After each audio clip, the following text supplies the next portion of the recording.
Mentiras bajo ceniza, capítulo 6. Todo lo que no ardió. Laura despertó sobresaltada.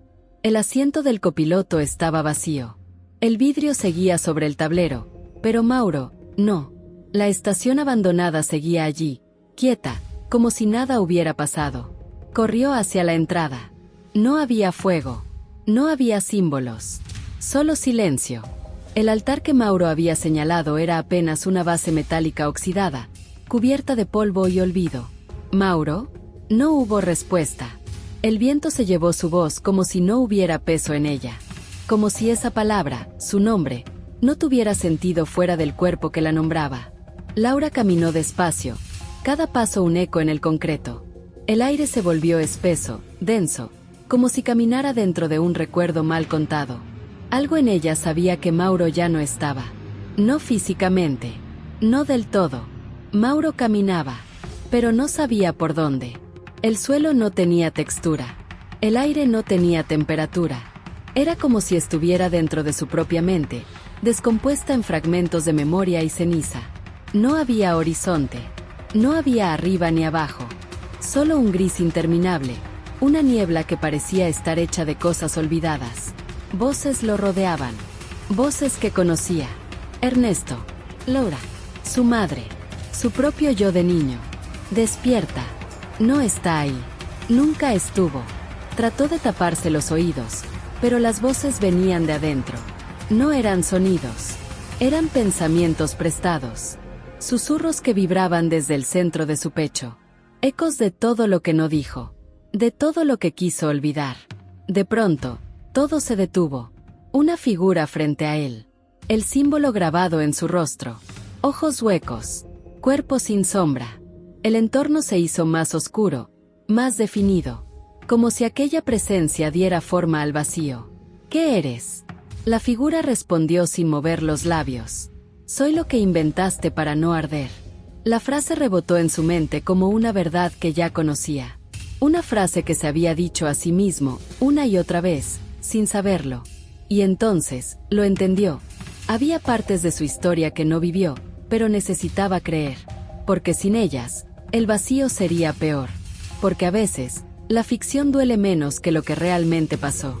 Mauro cayó de rodillas. La estación se desmoronaba. El fuego no estaba allí. Nunca lo estuvo. Recordó el accidente. Recordó el primer incendio. Recordó su abuelo. Pero nada tenía sentido. Ningún registro. Ninguna prueba. La libreta quemada. El vidrio marcado. Todo era creación de su mente rota. O tal vez, de una parte de sí que ya no podía distinguir entre realidad y protección. La figura habló otra vez. El fuego fue tu forma de sobrevivir. Mauro gritó. Y despertó. La habitación era blanca. Las paredes acolchonadas. Una ventana pequeña con rejas. Un colchón delgado. Una lámpara encendida. Todo tenía un silencio que no era quietud, sino resignación. Un psiquiatra tomaba notas a un lado. Hoy volvió a decir que el fuego le habló, le explicó a una enfermera. Pero también mencionó símbolos, una mujer llamada Laura, y una estación abandonada que no existe. La enfermera revisó el expediente. ¿Tiene familiares? Ninguno. Fue internado hace 6 años tras un colapso en plena guardia. Lo encontraron hablando solo, con un trozo de vidrio en la mano. ¿Y qué hacemos ahora? Esperar. Registrar. Escuchar. En la carpeta del paciente, bajo las notas, había una hoja suelta. Nadie sabía cómo había llegado allí. Tenía un símbolo dibujado a mano. Un círculo incompleto. En su centro, un punto negro. Al dorso, una palabra escrita con tinta gris. Testigo. Mauro miraba la pared acolchonada. El fuego no quema. El fuego es memoria. Repetía la frase una y otra vez. En su mano cerrada, no había nada. Pero él seguía sintiendo el calor.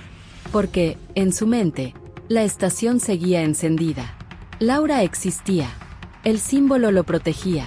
Ernesto lo visitaba cada noche. Y él hablaba con su abuelo entre los muros. Afuera, las voces decían que deliraba.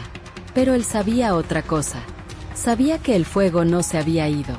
Que no todo había ardido. que el fuego había aprendido a quedarse en silencio. Y allá afuera, en algún lugar que solo él podía ver, seguía ardiendo. Porque hay historias que no fueron reales, pero dolieron igual. Y Mauro eligió quedarse en una de ellas, porque en el fuego encontró algo que el mundo le negó: sentido. Suscríbete, dale like y comparte. Nos vemos muy pronto, en otra historia que no te contaron.